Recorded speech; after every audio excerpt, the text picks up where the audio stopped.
Hi friends, இப்போ வந்து நம்ம என்ன பண்ண போகிறோம்னா கவாப் ஃப்ரை எப்படி பண்ணலான்னு பார்க்கலாம். கவாப் ஃப்ரைக்கு நான் பேன் வச்சுருக்கேன்.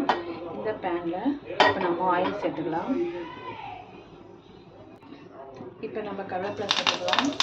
கருவேப்பிலை சேர்த்து நம்ம வச்சுருக்க இந்த கவாப்பை சேர்த்துக்கலாம். சேர்த்துட்டு இஞ்சி பூண்டு பேஸ்ட் ஆட் பண்ணிக்கலாம். இஞ்சி பூண்டு சேர்த்ததுக்கப்புறம் மஞ்சள் தூள் சேர்த்துக்கலாம், ஒரு டேபிள் ஸ்பூன். அடுத்தது மிளகாத்தூள் சேர்த்துக்கலாம்.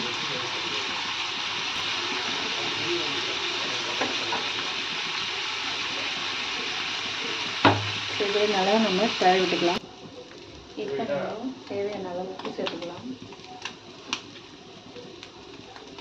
உப்பு சேர்த்துட்டு லெமன் கொஞ்சம் பொருள் சேர்த்துக்கலாம்.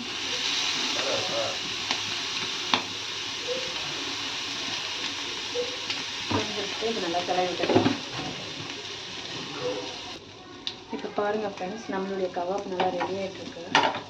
ரெடியானவுடனே நம்ம என்ன பண்ணலாம்னா மல்லித்தூள் தூவி, அவ்வளோதான், நம்மளுடைய கவாப் சூப்பராக ரெடி ஆகிடுச்சு.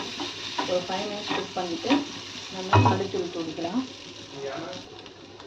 உங்களுக்கு லெமன் வந்து ஆப்ஷனல் தான்ப்பா. நீங்கள் உங்களுக்கு வேணான்னா லெமன் வந்து சும்மா ஒரு சொட்டு தான் வேணும், நிறைய விடக்கூடாது, லைட்டாக தான் லெமன் விடணும். விட்டுட்டு இப்போ மல்லித்தூள் தூவிடலாம். அவ்வளோதான் ஃப்ரெண்ட்ஸ், நம்மளுடைய கவாப் ரெடி ஆகிடுச்சு. நீங்களும் வீட்டில் ட்ரை பண்ணி பாருங்கள். மறக்காமல் என்னோடய சேனலை சப்ஸ்கிரைப் பண்ணுங்கள் அண்ட் சப்போர்ட் பண்ணுங்கள் ஃப்ரெண்ட்ஸ். தேங்க்யூ.